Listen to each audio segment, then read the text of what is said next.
Watch Virat Kohli walk onto an international cricket pitch, and you see a very specific, almost mechanical level of focus. You have to wonder where that exact type of psychological intensity comes from.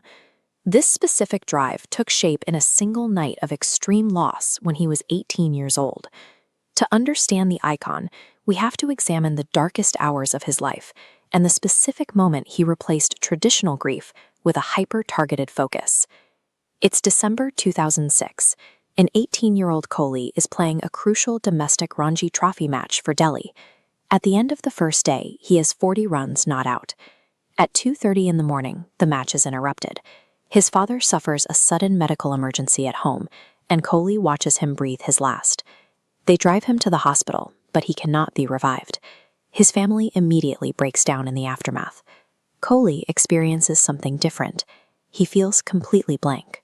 He is numb, unable to process the event, and finds himself unable to cry. By sunrise, still in shock, the teenager is forced into a choice: abandon the match to mourn with his family, or return to the stadium. He calls his coach with a definitive answer. Leaving a cricket match halfway through is a scenario he simply will not accept. Despite the internal numbness, he returns to the crease that morning to face the physical and mental demands of the game. Hours after the tragedy, he meticulously adds 50 runs to his score, bringing his total for the innings to 90. Those runs serve a vital purpose.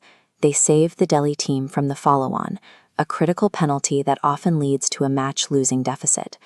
That morning showed that he could lock profound trauma away, executing at an elite level while his personal world was in pieces. But the wall eventually breaks. When he walks off the pitch and into the dressing room, his teammates begin to console him.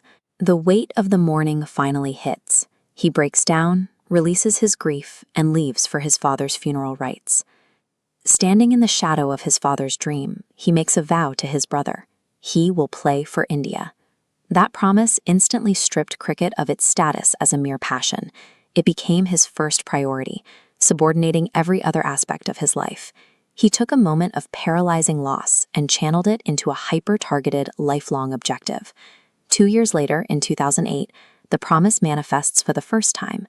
He leads India to victory in the U19 World Cup. That same year, he makes his senior debut for the national one-day international squad.